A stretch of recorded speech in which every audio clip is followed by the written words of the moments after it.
Olá a todos vocês, que a graça e a paz do nosso Senhor e Salvador Jesus Cristo permaneça com todos de um modo muito especial. O que você sabe a respeito da chuva temporã e da chuva serôdia? Você já ouviu falar nesses termos? O que isto significa para os nossos dias? Sabe, eu sempre gosto muito da maneira em que Deus se revela para nós e ao longo da escritura, ao longo da escrita bíblica, Deus foi se revelando por um período aí de aproximadamente 1.600 anos, ele foi se revelando aos poucos, de maneira progressiva e cumulativa, para que o ser humano, na sua capacidade, no seu tempo, pudesse compreender a revelação de Deus. Porque, é claro, toda interpretação e todo conhecimento está atrelado à cultura que nós vivemos, aquilo que nos é exposto, aquilo que nos é apresentado. E para que nós possamos assimilar algo maior, para que nós possamos crescer, isto tem que ser pouco a pouco. As informações elas vão se somando, por isso a revelação de Deus é cumulativa e também ela é progressiva, né? Ou seja, ela vem aos poucos e ela vai se somando, mas nenhuma se contrapõe uma à outra, porque o Deus é o mesmo que está no controle de toda a história da humanidade, de toda a história do universo. E como é bom nós termos essa percepção que nós temos um Deus cuidando de nós, que está no controle de todas as coisas. Lembre-se daquele texto em que Jesus está no meio de uma tempestade ali com os discípulos no barco e ele está dormindo e os seus discípulos vão acordá-lo e dão até uma bronca nele, falam: "O senhor não se importa que nós vamos afundar, que todos nós vamos morrer?" E Jesus, ele acorda e ele dá uma ordem aos ventos, ele dá uma ordem ao mar e tudo fica calmo, tudo fica tranquilo e os discípulos ficam admirados. Os discípulos usam a seguinte expressão: quem é este homem que até os mares e os ventos o obedecem? Quando eu vejo esta passagem, eu tenho um descanso em Cristo Jesus de um modo muito especial, um descanso nos braços de Deus de um modo muito especial, porque eu sei que o Espírito Santo está me guiando, cuidando de mim a cada dia, me dirigindo segundo a vontade de Deus e independente das tempestades, das tormentas, dos ventos contrários, Deus está no controle de todas as coisas. Deus está cuidando de você, da sua família, dos seus sonhos, dos seus projetos, dos seus planos, das suas limitações, das suas dificuldades. Deus tem cuidado de tudo. Então, continue crendo, faça aquilo que é correto, coloque a palavra de Deus na sua vida em prática como única regra de fé para a sua vida. Coloque a Bíblia como palavra de Deus praticando, porque não existe cristão que não seja praticante.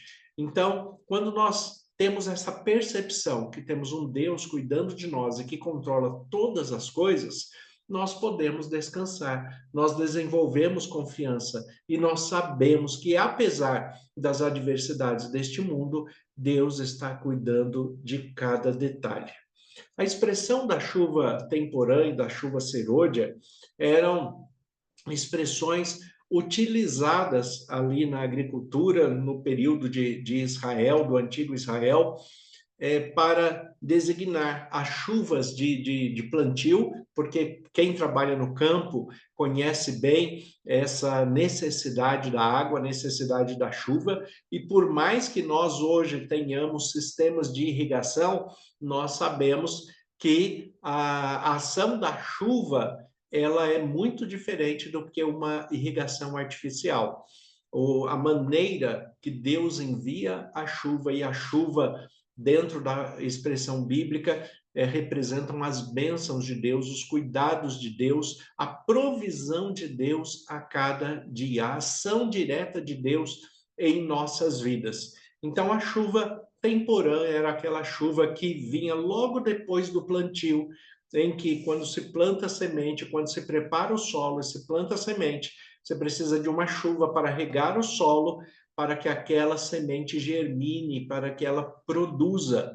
Mas depois também há necessidade da manutenção dessa chuva para que aquele fruto continue sendo desenvolvido, para que aquela produção ali que foi plantada continue crescendo, continue se desenvolvendo e dê bons frutos no futuro. Então, a questão da chuva temporã e da chuva serôdia, ela nos remete principalmente à perspectiva de duas questões. Primeiro, no que nós temos plantado e onde nós temos plantado. O que você tem plantado na sua vida? O que, né, você tem buscado compreender a respeito da vida, a respeito da espiritualidade, a respeito do seu relacionamento com Deus? Aí aquela expressão popular, quem planta, colhe, o que você planta, você colhe, é uma realidade, nós sabemos disso. Então, quando nós olhamos para a palavra de Deus, nós temos que observar o que nós plantamos na nossa vida, né? O que nós estamos plantando de bem, de crescimento, de fortalecimento, de ganho pessoal, de relacionamento com Deus, o que nós estamos plantando de bem em nossa vida. Temos que tirar as ervas daninhas do nosso solo, daquilo que nos atrapalha no relacionamento com Deus, e deixar a semente boa germinar na nossa mente e no nosso coração. Mas isto é suficiente? Não. Isto é a chuva temporã, aquela quando nós tivemos a semente de Deus plantada na nossa mente, no nosso coração, e aí veio a primeira chuva para que essa semente da palavra de Deus germine e frutifique na nossa mente e no nosso coração. Mas depois disso, nós também precisamos da chuva serôdia, aquela chuva de manutenção, aquela chuva que vai trazendo a cada dia o nutriente necessário para que esses frutos continuem vivos, eficazes e continuem produzindo em nossas vidas. Nós temos o texto do profeta Joel, que é um profeta menor, profeta Joel, o capítulo 2, o versículo 23 em diante, olha o que diz o texto aqui. Alegrai-vos, pois, filhos de Sião, regozijai-vos no Senhor vosso Deus, porque ele vos dará justa medida a chuva, fará descer como outra, fará descer como outrora a chuva temporânea, a chuva serôdia. As eiras se encherão de trigo e os lagares transbordarão de vinho e de óleo. Restituir-vos-ei os anos que foram consumidos pelo gafanhoto migrador, pelo destruidor, pelo cortador, e o meu grande exército que enviei contra vós. Observe a maneira que Deus está falando que ele cuida de nós. Aqui, no versículo 23 do profeta Joel, ele já nos dá uma indicação de uma necessidade que nós temos na nossa vida. E ele fala, alegrai-vos. Você tem se alegrado? Você tem feito algo para se alegrar? Porque olha a maneira que está o verbo colocado aqui, de uma expressão bastante reflexiva. Alegrai-vos, não é alegrar o outro, é alegrar você mesmo. O que você tem feito na sua vida que tem promovido alegria? Que tem desencadeado na sua relação com Deus e na sua estrutura social, familiar, o que você tem feito para promover alegria a você mesmo? Então, alegrai-vos, pois, filhos de Sião, regozijai-vos no Senhor, alegrai-vos e regozijai-vos. O regozijo é uma alegria maior que se mantém, que perdura, que continua plena. Então, nós devemos nos alegrar e manter a nossa alegria no Senhor. Por quê? E aqui o texto fala, porque ele vos dará a justa medida a chuva. Ou seja, o Senhor Deus, ele sabe o que nós necessitamos e tudo o que nós precisamos, ele nos dá em justa medida.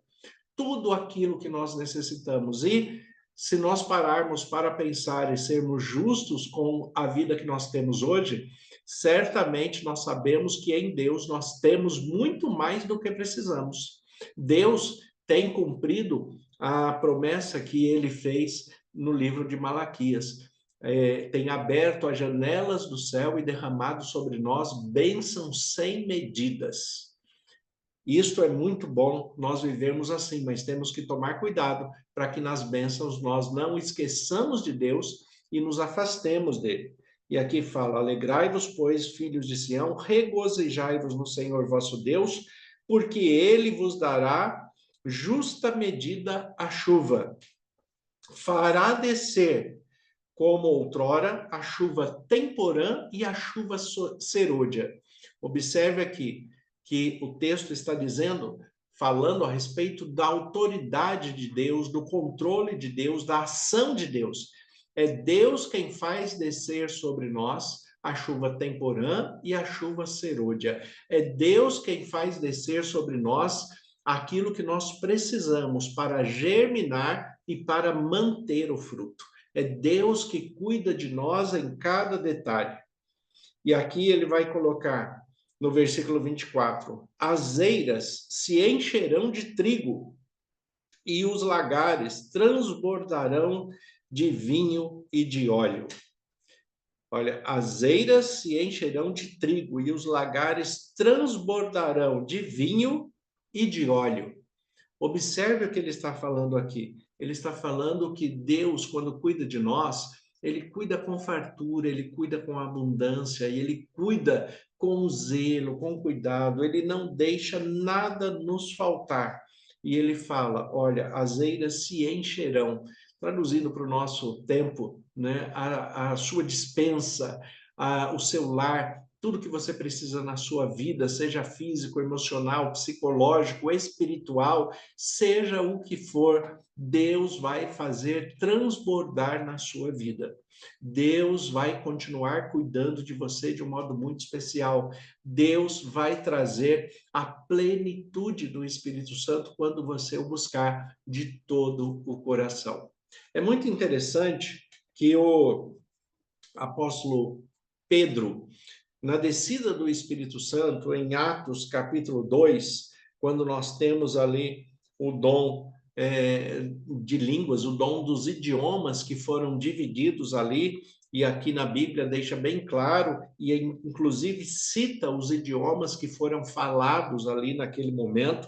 O dom de línguas, ele existe, mas ele sempre, como fala 1 Coríntios capítulo 12, o dom qualquer dom do Espírito Santo só se manifesta para um fim proveitoso para a edificação da igreja, para que todos compreendam a vontade de Deus e a mensagem de Deus por aquele que está transmitindo.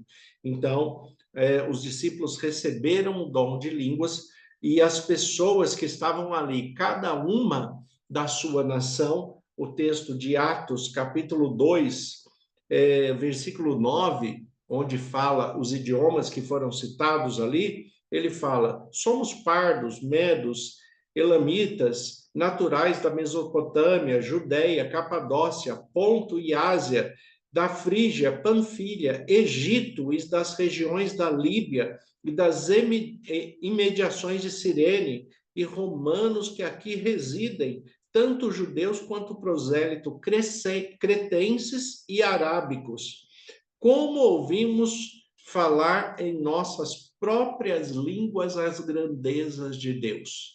Como ouvimos falar na nossa própria língua as grandezas de Deus. Observe aqui que não é uma língua estranha, não é uma língua incompreensível, é uma língua que aquela pessoa natural daquele idioma conseguia compreender.